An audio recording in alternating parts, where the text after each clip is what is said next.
السلام علیکم ورحمۃ اللہ وبرکاتہ۔ جی، آج کا ہمارا موضوع ہے نماز نبوی، یعنی کہ ہم اس موضوع کے اندر دیکھیں گے کہ ہم نے کیا کیا پڑھنا ہے، اور انشاءاللہ عمل تو ہر چیز پر ہی ہوگا، لیکن کوشش یہ ہوگی کہ ہم کیا کچھ پڑھ سکتے ہیں اور کیا کچھ سیکھ سکتے ہیں۔ ٹھیک ہے، تو آغاز کرتے ہیں دعاؤں کے ساتھ۔ اللہم صلی علی محمد وعلی آل محمد کما صلیت علی ابراہیم وعلی آل ابراہیم انک حمید مجید۔ اللہم بارک علی محمد وعلی آل محمد کما بارکت علی ابراہیم وعلی آل ابراہیم انک حمید مجید۔ رب اشرح لی صدری ویسر لی امری واحلل عقدۃ من لسانی یفقہوا قولی۔ رب زدنی علما، اللہم فقہنا فی الدین، اللہم انی اسألک علما نافعا ورزقا طیبا وعملا متقبلا۔ بسم اللہ الرحمن الرحیم۔ سب سے پہلے ہم دیکھتے ہیں کتاب و سنت کی اتباع کا حکم۔ اللہ تعالیٰ کیا فرماتے ہیں کہ اگر ہم اللہ کے نبی صلی اللہ علیہ وآلہ وسلم کی اتباع کرتے ہیں تو اس کے بارے میں اللہ تعالیٰ نے کیا ارشاد فرمایا؟ اليوم اکملت لکم دینکم واتممت علیکم نعمتی ورضیت لکم الاسلام دینا۔ اے مسلمانوں، آج میں نے تمہارے لیے تمہارا دین مکمل کر دیا ہے اور تم پر اپنی نعمت پوری کر دی، اور تمہارے لیے اسلام کو بطور دین پسند کر لیا ہے۔ یہ آیت 9 ذی الحج 10 ہجری کو میدان عرفات میں نازل ہوئی، اور اس کے نازل ہونے کے 3 ماہ بعد رسول اللہ صلی اللہ علیہ وآلہ وسلم یہ کامل اور اکمل دین امت کو سونپ کر رفیق الہی سے جا ملے، اور امت کو یہ وصیت فرما گئے: ترکت فیکم امرین لن تضلوا ما تمسکتم بہما کتاب اللہ وسنت نبیہ۔ میں تمہارے اندر 2 چیزیں چھوڑے جا رہا ہوں، جب تک تم انہیں مضبوطی سے پکڑے رہو گے ہرگز گمراہ نہیں ہوگے، اللہ کی کتاب اور اس کے نبی کریم صلی اللہ علیہ وآلہ وسلم کی سنت۔ دیکھیں، ہم نے انہی دونوں چیزوں کو چھوڑ دیا ہوا ہے، یعنی کہ نہ ہم ٹھیک سے نماز پڑھ پاتے ہیں، نہ ہی ہم نے سنت کو پکڑا ہوا ہے۔ ٹھیک ہے، اگر ہم ان دونوں چیزوں کو مضبوطی سے پکڑ لیں تو میرے خیال سے، یا مجھے لگتا ہے، یا پھر آپ نے بھی یہ تجزیہ کیا ہوگا کہ جب بھی آپ نماز پڑھتے ہیں تو آپ کا کام بھی 100% ہو جاتا ہے، اور اگر آپ سنت پر عمل کرتے ہیں تو اس چیز میں برکت بھی ہو جاتی ہے۔ لیکن ہم ان دونوں چیزوں پہ آج کے دور میں یقین ہی نہیں رکھتے۔ تو یقین رکھنے کے لیے ضروری یہی ہے کہ ان دونوں کو مضبوطی سے پکڑا جائے۔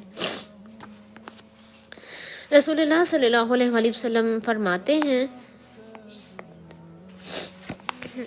کل امتی یدخلون الجنۃ الا من ابی، قالوا یا رسول اللہ ومن یأبی، قال من اطاعنی دخل الجنۃ ومن عصانی فقد ابی۔ ترجمہ: میری تمام امت جنت میں داخل ہوگی سوائے اس کے جس نے انکار کیا۔ اور لوگوں نے پوچھا: اے اللہ کے رسول، انکار کرنے والا کون ہے؟ آپ نے فرمایا: جس نے میری اطاعت کی وہ جنت میں داخل ہوا، اور جس نے میری نافرمانی کی تو اس نے انکار کیا۔ اور دیکھیں، ہم اپنی زندگی کے معاملات میں کتنی ہی ایسی باتیں ہیں جس میں اللہ کے نبی صلی اللہ علیہ وآلہ وسلم کی باتوں کا انکار کرتے ہیں۔ ہم منہ سے نہیں کرتے، ہم پریکٹیکل کرتے ہیں، یعنی کہ ہم کر کے بتاتے ہیں۔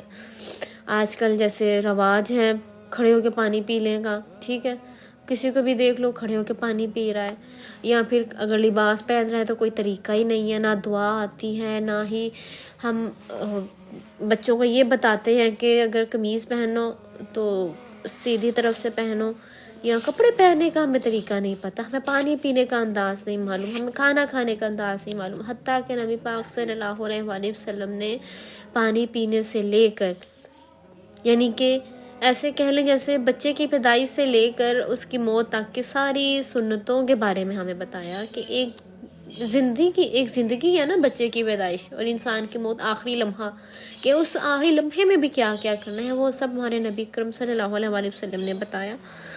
لیکن عمل اب ہم نے خود کرنا ہے۔ سیدنا ارباز بن ساریہ رضی اللہ تعالیٰ عنہ روایت کرتے ہیں کہ ایک دن رسول اللہ صلی اللہ علیہ وآلہ وسلم نے ہمیں نماز پڑھائی، پھر ہماری طرف متوجہ ہوئے اور مؤثر نصیحت فرمائے۔ آواز سن کر ہماری آنکھوں سے آنسو جاری ہو گئے اور دل دہل گئے۔ ایک شخص نے کہا، اے اللہ کے رسول، یہ آواز تو ایسا ہے جیسے کسی رخصت کرنے والے کا ہوتا ہے، اس لیے ہمیں وصیت کیجیے۔ آپ صلی اللہ علیہ وآلہ وسلم نے فرمایا، میں تمہیں وصیت کرتا ہوں کہ اللہ سے ڈرتے رہنا، اپنے امیر کی جائز بات سننا اور ماننا، اگرچہ تمہارا امیر حبشی غلام ہی کیوں نہ ہو۔ یہاں پر امیر پیسے والا نہیں ہے، یہاں پر امیر وہ ہے جو آپ کے اوپر مقرر کیا جائے گا، جیسے حاکم ہو جاتا ہے، ٹھیک ہے، کلاس میں کوئی مانیٹر ہے، گھر کے اندر کوئی بڑا ہے، سربراہ جسے کہہ لیں آپ، جس کے آپ نے مان کر چلنی ہے اور اس کی جائز بات سننی اور ماننی ہے۔ اور میرے بعد جو تم میں سے زندہ رہے گا وہ سخت اختلاف دیکھے گا، اس وقت تم میری سنت اور ہدایت یافتہ خلفائے راشدین کا طریقہ لازم پکڑنا، اسے ڈھاروں سے مضبوط پکڑے رہنا، دین کے اندر نئے نئے کاموں اور طور طریقوں سے بچنا، کیونکہ دین میں ہر نیا کام بدعت ہے اور ہر بدعت گمراہی ہے۔ اور اس حدیث سے یہ ثابت ہوا کہ ہر بدعت گمراہی، ہر کوئی بدعت حسنہ نہیں۔ عبداللہ بن عمر رضی اللہ تعالیٰ عنہ فرماتے ہیں، ہر بدعت گمراہی ہے، خواہ لوگ اسے اچھا سمجھیں۔ اب بدعت کیا ہے؟ ہمارے نبی پاک صلی اللہ علیہ وآلہ وسلم نے سالگرہ نہیں فرمائی، ٹھیک ہے، نہیں کی، ہم نے بھی نہیں کرنی ہمارے۔ اور آج کے دور میں ایک بدعت کیا ہے؟ عید میلاد النبی۔ ہمارے نبی نے، اگر دیکھیں ہمارے نبی تھے نا، عام انسان تھے، تو اگر ان کی پیدائشی خوشی ہم سے زیادہ صحابہ کو تھی، ظاہر سی بات ہے وہ نبی تھے، انہوں نے ان کو دیکھا تھا تو وہ منا سکتے تھے۔ اکثر لوگ اب پوچھیں گے کہ اس وقت میں سالگرہ کیا اگر مناتے تو کیک تو نہیں تھا، لیکن میٹھے میں کھجوریں تھیں، وہ بانٹ سکتے تھے، لیکن نہیں۔ اگر آپ کسی تہوار کو اپناتے ہیں تو اس کی تاریخ کو بھی جانا کریں، جانچا کریں کہ یہ کہاں سے شروع ہو رہا ہے، کیا یہ ہمارے نبی سے ملتا ہے؟ ہمارے نبی نے اس چیز کو دیکھا، اس کو کیا؟ نہیں، اگر نہیں کیا تو اس کو چھوڑ دیں۔ اور ایک چیز ہم نے اور دیکھنی ہے کہ حدیث کے معاملے میں چھان بین اور احتیاط، ٹھیک ہے۔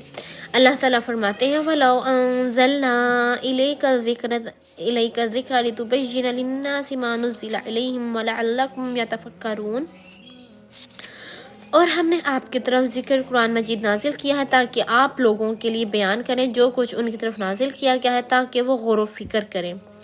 رسول اللہ صلی اللہ علیہ وآلہ وسلم نے فرمایا، الا انی اوتیت الکتاب ومثلہ معہ، یاد رکھو مجھے قرآن مجید اور اس کے ساتھ اس جیسی ایک اور چیز یعنی حدیث دی گئی ہے۔ جس طرح اللہ تعالیٰ نے اپنی اطاعت کو فرض کیا ہے، اسی طرح اپنے رسول اکرم صلی اللہ علیہ وآلہ وسلم کی اطاعت بھی فرض قرار دی ہے۔